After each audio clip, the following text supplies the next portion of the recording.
Kwaphinde kwasana namhlanje niyabuliswa nonke ihlobo zami ethandekayo egameni lenkosi yethu uJesu Kristu. Zamnandi izifundo zethu, angazi noma ngijabula ngedwa noma sijabula sonke yini bazalwane. Sike sakhuluma la ngesivumelwano esiphakade besimnandi lesifundo leso sikhuluma ngevangeli eliphakade la beqinisekise khona umbhali ukuthi ivangeli eliphakade kanye necovenant ephakade kuhamba kanye kanye eBhayibhelini. Namhlanje sizokhuluma isigaba esithi to love the Lord your God, ukuthanda inkosi uNkulunkulu wakho. Indimana yethu ekhanda sahluko sesithupha ivese lesihlanu kuncwadi kaDuteronomy la ikhuluma ngakho lokho nje indimana ekhanda ekushoyo. Ngaphambi ke siyizame indimana ekhanda ukukhuluma ngayo nokuqala ngayo. Ake siqale ngomthandazo. Baba osezulwini, ongiyise inkosi yamakhosi uJesu, siza phambi kwakho sikhuleka, sibonga umusa, sibonga uthando, sibonga inhlambuluko, sibonga inhliziyo osipha yona enhle ekholwayo nengqondo ehluzekileyo nehlonipha igama lakho. Sibusa fundi isifundo sithi namhlanje isabatha njengasemasabatheni onke ngegama likaJesu yacela uba sikhula lezi zifundo ezinhle kangaka manje naphansi siyakhuleka, amen. Uthi lapha uNkulunkulu mebhala ngencike yakho uMoses uthi uyakuthanda uJehova uNkulunkulu wakho ngayo yonke inhliziyo yakho, ngawo wonke umphefumulo wakho nangawo wonke amandla akho. Ileyo ndimana ke engekhanda la sithe masibuka sanikezwa igama lesiHebheru uShema eligxile emkhulekweni noma egameni lo elithi umkhuleko okuyimpande ushama, la sithola khona ukuthi ukulalela noma ukuhlonipha, ulalela, to listen or to obey. Shama, uNkulunkulu ufuna abantu abazolalela in terms of obedience and also in terms of listening, ukuze uma ekhuluma uNkulunkulu bakwazi ukumuzwa. Leli gama liqhamuka futhi kuDuteronomy nakuTestamende lonke elidala. Kunegama ke leli ke elithi Shema elingelokuqala kulo line olapha ke eBhayibhelini lethu la kuthiwa khona Shema Israel Adonai Eloheinu Adonai Echad. Asishaya isiHebheru manje ngiyangizwa njalo. Yakutshela manganikwa nje 9 months ngisifunde. Hayi ngasixexebula isiHebheru. So ilokho ke okubalulekileyo ke la bazalwane ukuthi nje yizwa Israel uJehova uNkulunkulu wakho umunye noma uNkulunkulu munye. Deuteronomy sahluko 6 verse 4. Ongamazwi lawa noJesu awacaphuna njengoba enjalo sokufika lapho waqhubeka isikhathi lapha kuMakhi. So la igama ke umthandazo omningi wabaJuda kwakumthandazo owawuhamba ke nako konke lokho esesekubekile lemqondo sesiyibekile la bekuvalwa khona amehlo makhulekwa ukuze kabi khona ebaphazamisayo kuNkulunkulu wami mabethandaza.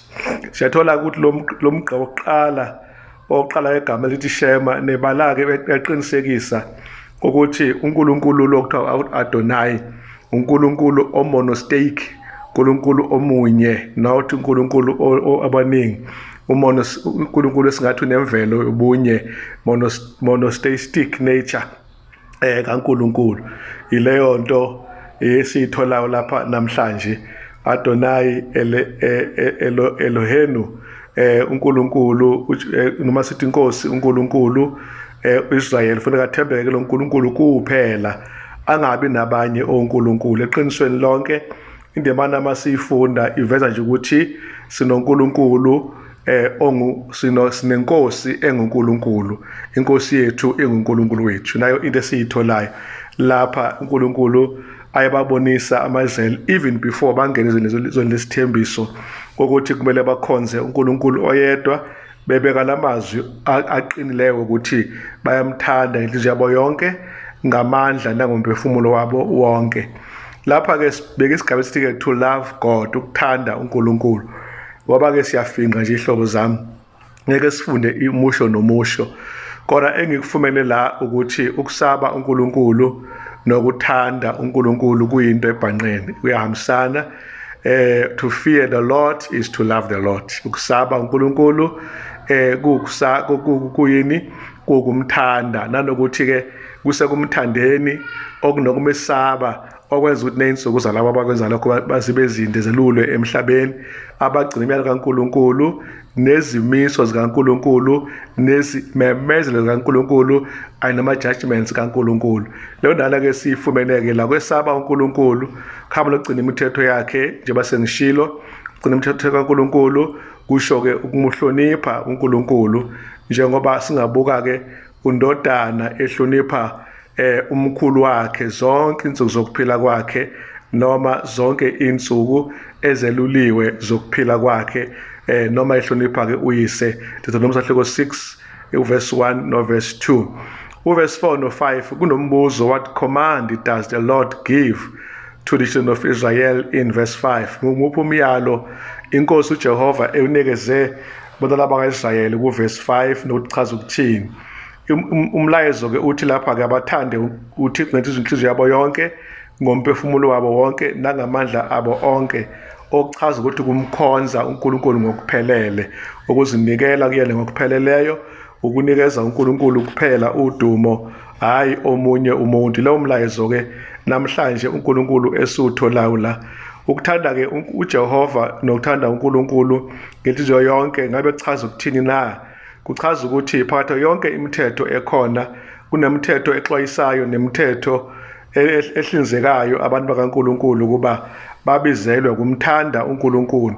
Lokho kuchaza ukuthi kumthanda uNkulunkulu kusho khona ukuthi inhliziyo phela iyona ezithanda uNkulunkulu, nomphefumulo okukuphila komuntu namandla onke omuntu kukhombe ekuthenini umuntu umthanda uNkulunkulu ngokwemvelo yokukholwa kuNkulunkulu asemthanda ngayo uNkulunkulu. Then-ke igama-ke lapha amaHebheru asebenzisileyo elithi for your God, your heart, your might is in the singular. Kusho ukuthi nakuba bezomkhonza njengesizwe uThixo, kodwa kufuneka umuntu ngamunye ngamunye akwazi ukuzokhonza uNkulunkulu evumile ukuthi ngenhliziyo yami yonke, ngengqondo yami yonke, nangomphefumulo wami wonke, namandla ami onke ngiza kumkhonza uNkulunkulu. Lokho kwenza individually and also as a collective. Yileyo nto-ke siyithola uNkulunkulu eyibeka-ke la, okusho ukuthi lokho kuyisisekelo sokuthi umuntu ngamunye ngamunye uthembekile kuNkulunkulu. Lokho kuthembeka kukumthanda uNkulunkulu kanye futhi nokuthi senze lokho uNkulunkulu asitshele khona. What does it mean to you to love God with all your heart and your soul and might? Kimina kusho kumthanda ngokuphelele, kumthanda in totality noma ngokuphakeme, to love him supremely, and also ukumthanda uNkulunkulu kunento zonke, beyond and above all else. Ilokho engikubonayo okuchazwa ile nkulumo ethi masibe ngabantu abamthandayo uNkulunkulu ngakho konke sinakho. Ukwesaba-ke uNkulunkulu, bazalwane, baqhamuka-ke nakho kuthiwa-ke la asibeke yena kuNkulunkulu ngaphambili kwa yonke into ekhona lapha emhlabeni. Lokho kumesaba-ke uNkulunkulu asize kuye njengobaba nomnikazi wempilo zethu, simnikeze inhlonipho ayifanele nodumo olumfanele njengabantu abanani naye uNkulunkulu, abane-covenant naye ephakade, abasevangelini lakhe eliphakade. Asimesabe uNkulunkulu njengoba kufanelekile. Uma usetshela bakayizele ukuthi abethande uNkulunkulu ngakho konke ababe nakho, okuwumyalo-ke lokhu abanikezwa kona. Ekuqaleni kwakufuneka kube umyalo wokuthi ake satshwe uNkulunkulu, Deuteronomy 6 verse 2 kusho ukuthi ekuqaleni nje uma uNkulunkulu ekhuluma nabantwana bakhe into ayikhanyisayo kubona ukuthi bantu bami ngesabeni. Akumangalisi ekugcineni esambulweni sithola amazwi athi mesabeni uNkulunkulu. So kusatshwa kaNkulunkulu iyona ngongoma egcwele futhi eBhayibhelini lonke kulabo abantu abathokozela uyena uNkulunkulu. And then-ke kunye-ke lapho okucacileyo ukuthi-ke ukumkhonza kwethu uNkulunkulu ongaka simkhonza ngenxa yegunya lakhe, ngenxa yamandla akhe, ngenxa yobulungiswa bakhe nokuxhumeka kwethu kuyena ngokupheleleyo uNkulunkulu, ngoba vele konke okukhona yena okudalile. Njengabantu-ke abayidalwa eyiwileyo, akekho omunye singamkhonza ukuphela uNkulunkulu, singaweqi singawephuli umthetho wakhe ngomusa wakhe uNkulunkulu, bese sikwazi-ke nathi ukusizakala, singabe sisalahlwa, singabe sisafa ukufa kwaphakade ebese sikufanele ngenxa yokuba singabantu abawileyo. Abase-Efesu 2:1-10 uyasitshela lapha umpostoli uPawulu ukuthi okusemuva sikubeka emuva ngoba saphili olakeni kaNkulunkulu, kodwa sesiphila emseni kaNkulunkulu ongawo samukele insindiso, sesisindisiwe, akukhona kodwa okwethu oba singayibonga kodwa umsa kaNkulunkulu, udumo lukuNkulunkulu esimesabayo nesimkhonzayo. uNkulunkulu amagama awabekayo lapha ngokufushane.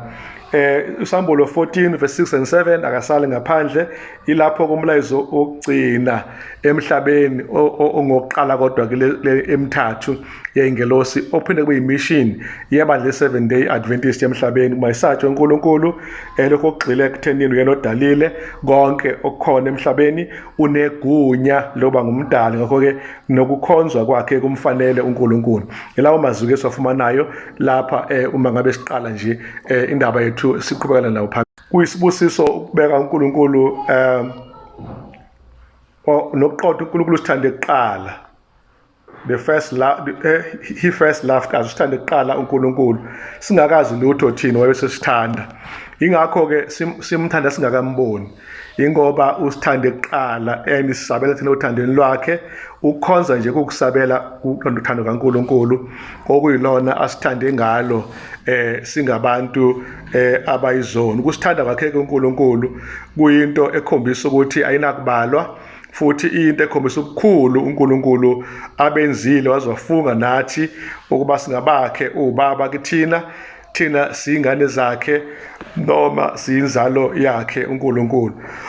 Lapha-ke kuthi noma uMoses Shelton bakaNkulunkulu bamthanda uNkulunkulu njengoba athanda oyise babo ngaphambili, baphinde bahloniphe amazwi uNkulunkulu ababekile, awambule kubona ngothando nangezenzo zakhe, bese beqhubeka ke labantu bazi ukuthi uNkulunkulu bathande nanxa benamaphutha nokwehluleka.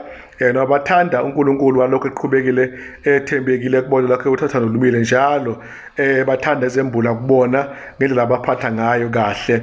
uJohn 4:19 uthi-ke lapha siyamthanda ngoba wasithanda kuqala. Kusho ukuthi-ke indima yethu ethanda uba umgogolo esigaba lesi ileyo.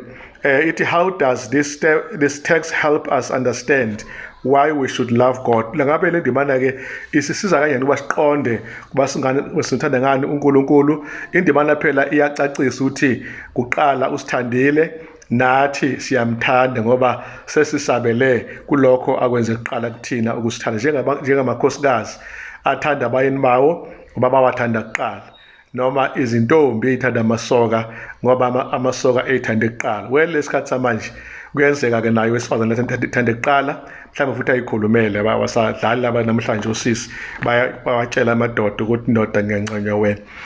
Abase-Efesu 1:4 lapha kuthiwa uNkulunkulu ukwazile kuba uthando lakhe libe ngaphambili kokuba kube khona ucebo losindiso, ekuyicebo elingazange libe khona ngoba sekukhona umonakalo ukuthi laba khona nangaphambi kweyisekelo zomhlaba. Efesu 1:4 lapha sithola ukuthi ngenhlanhla-ke uNkulunkulu ngempela usithandile ngothando olukhulu okungalo uze waziletha esiphambanweni, waba umhlatshelo wothando, wazithoba uqobo lwakhe, elalela kuze besekufeni ekufeni kwesiphambano. Philip 2:8. Ngalokho-ke namhlanje singabantu abambulela uthando kaNkulunkulu, lwembula kubantwana bakhe abayithina. Ngakho-ke nathi-ke lwembule ngendlela esingeke sazi ukulichaza, lwembule ngendlela emangalisayo. Ngithi-ke namhlanje masimthande uNkulunkulu ngenxa yokuba esithande kuqala. If you love me, keep my commandments. Nathi indaba umbandela, uma ningithanda gcinani ini imiyalo wami, kusho lapha uNkulunkulu. Kwithi testament elisha ngiyazi abanye bathi hayi testament endala leno Deuteronomy, kodwa sesizoqhubeka sizofika la vela khona testament endala. Uma uzothatha uyibeke eceleni ungayihlanganisi netestament entsha, lena entsha uyincintsha amandla ngoba amandla entsha asekuthenini igcwalise obekukhulunyiwe noma obekuprofethiwe kwendali. Leyo nto ke ebalekile kunamavesi ke la 1 2 3 4 5 or 6 so lapha uDeuteronomy 5 verse 10 ingqikithi yakhona ukuthanda uNkulunkulu imiyalo yakhe ngoba uJehova wenza umusa nesihawu kwabenze njalo.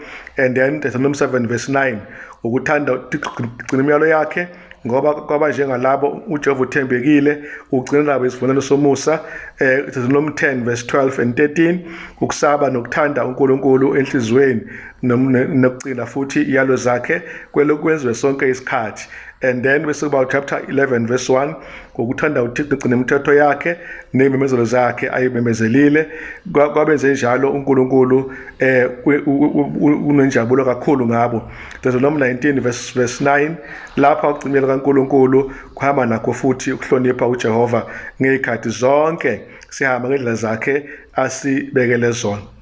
Lawo magama ngokufushane nje uNkulunkulu athanda ukusiqonisa ngawo. Ngabanye amagama kuthiwa lapha ke igama nje university ke, and all these texts we see that love to God is inseparably linked to the obedience to him.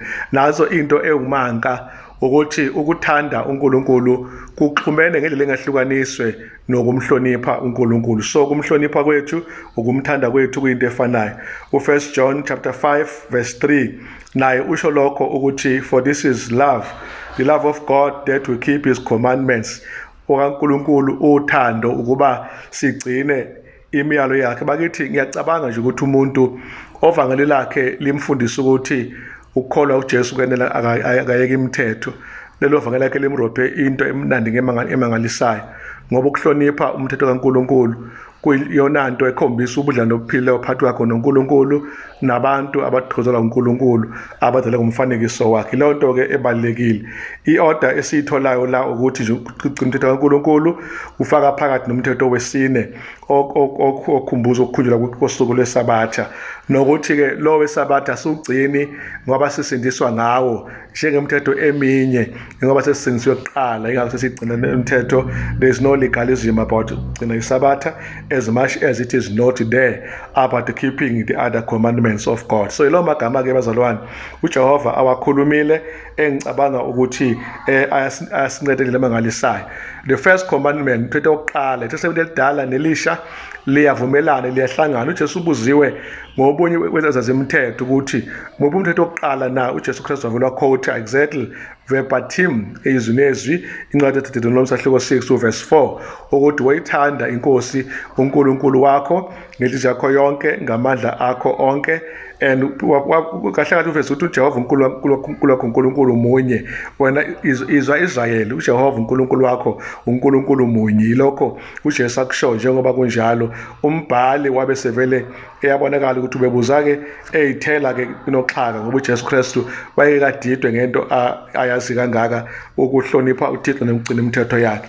AmaJuda akayinemithetho ngokwesiko lawo engu-613 okufaka phakathi nomthetho kaNkulunkulu oyishumi. Kumangalisi ke nalombuzo awubuzayo. Deuteronomy 6 uthi yizwa Israel uJehova uNkulunkulu wakho inkosi yinye. Ngakho ke uJesu Kristu ukhothele indimana njengoba injalo ekhombisa ukuthi uthanda uNkulunkulu ngenhliziyo nangomphefumulo nangamandla. Iyona nto eyisikhiye esikhulu ekugcizeleleni ukuthi umuntu uyamkhonza uThixo yena yedwa akanakho ukukhonza abanye, nokuthi lokhu ngamaqiniso amakhulu avele kule ncwadi kaDeuteronomy neBhayibheli lonke ukuthi uNkulunkulu ukhomanda ubiza ukuthi yakhe imithetho ayigcinwe mayihlonishwe noma ngabe kuseshushisweni noma ngabe kusenjabulweni noma ngabe kusiphi isikhathi. Yonke into eyinkonzo yenziwa ngokumesaba nokumhlonipha uNkulunkulu. Leyo nto ke esiyibona namhlanje ebaluleke. Ngakho ke ngokukholwa ke siyamkhona singamboni uNkulunkulu, vela singamboni ngamehlo kodwa ngokukholwa nangendlela azembule ngayo kuthina ngothando lwakhe nangomsa wakhe nangemvelo yakhe akhuluma ngayo bonke ubukhulu azibonalise ngabo emhlabeni. Sesigcina ke isifundo sethu namhlanje sithola ukuthi laphana esiphambanweni sibona isayensi nengoma yokuhlenga kwaba bonke abantu eyobifundwa inginaphakade lonke. Lapha sibona inkazimulo kaKristu esimbona ephakama emayibethelwa, aphinde futhi abonakalise ukuthi Never will it be forgotten that he whose power created and upheld the unnumbered worlds through the vast realm of space, the beloved of God and the majesty of heaven, he whom a cherub and shining seraph delighted to adore. Lapha uJesu simbona engumdali wonke umhlaba engenakubalwa, uyena futhi ama-seraph nama-kerubi akuthandayo kuba amdumise. Uyena-ke lona owenze konke, ngeke sikukhohlwe lokho ukuthi noma efa esiphambanweni kodwa ufa nje uNkulunkulu uqobo lwakhe owathatha nje isimo sobuntu wayithoba ukuze phela akwazi ukufa ngoba uNkulunkulu yena yedwa akanakho ukufa. La sibona nje ukuthi into enkulu kakhulu eyenzekile, uzithobile uJesu Kristu ubaphakamisa abantu abawileyo abanecala abathi licala lesono nehlazo bese bengayifihli phambi kaBaba ebusweni kaBaba, bese bekwazi ukuba babuye kade belahlekile benehlazo nokulahleka bekrashekile empilweni yabo. Mayina efa isiphambanweni laphayana kwasekuthi ukrasheka kwakhe kwabuyisa ukrasheka kwethu, saphila singasakrashekile ngoba yena wakrasheka. Leyo nto esiyibonayo lapha ebalekile esemqoka engiyithande nami kuba siyifunde namhlanje. Okunye sikubhekayo la ukuthi zonke izizwe esindisiweyo zibheka kuyena kumsindisi wethu, zibheka kuyena onkazimula lakhe ngiyaphakade, uBaba ongunaphakade okhazimula kwakhe nobuso bakhe bubukwa yilabo abambheka ehlweni sakhe sobukhosi, bekubuka kusukela kwaphakade kuze kube phakade. Kwaziwa umbuso wakhe ukuthi awunakho kuphela and umbuso wakhe unakho ukunqamuka. Boba nengoma enenjabulo emangalisayo becula bethi lifanele iwundlu elahlatshwa lasihlenga lasithengela uNkulunkulu ngegazi lalo elinqabile. Lokho ke bakithi isifundo sethu sanamhlanje ngokufunqa nje esikuphetheyo sesigoqa ke bazalwane indaba ezinhle zethu uNkulunkulu usithande kuqala nathi asimthande, and masimthandile ukusindiswa okwethu. And okunye futhi okubalekile ukuthi icebo losindiso lenzwa before umhlaba usekelwe, it was not an afterthought. Ngakho ke masilalele kahle uNkulunkulu icebo lakhe lokusindisa abantu nathi liyosikhava singalahlekelwa ekugcineni. And okunye kokugcina ke siyokumbona ubuso nobuso one day, asikamboni namhlanje, asimkhonze kabonakali ukuze one day sibe nethuba lokumbona ubuso nobuso. Ke sihlaleke le ndawana yokumthanda nokumesaba uNkulunkulu, kube wena mcabango esibusayo zonke izikhathi kulesikhathi sokuphila kwethu. Siphinde futhi sicabange kabanzi ngokuthi uNkulunkulu unikele konke uzasihlenge thina abantu asebelahlekile sesibhuquziswa isono esonweni. Mhlawumbe sesigcina ke nje ngifuna ukusho ukuthi kuyacaca ukuthi ngokumthanda kwethu uNkulunkulu kungoba yena esithande kuqala nathi sasabela ke kolwakhe uthando. Okwesibili, inkolo iyasisiza kuba simkhonze singamboni uNkulunkulu. Okwesithathu, sinethemba lokuthi ngoba wabona ilenga esiphambanweni uyophinda abone futhi esebuya engumsindisi elande bonke abamkhonzile. Inkosi ibusise isifundo sethu manje ngoJesu Kristu phakade, amen. Ake sivala amehlo. Baba sezulwini siyathandaza, sicela amangcelo ube nathi ngegama lakho, siyakhuleka manje kuze bephakade. Busise isifundo sethu, amen.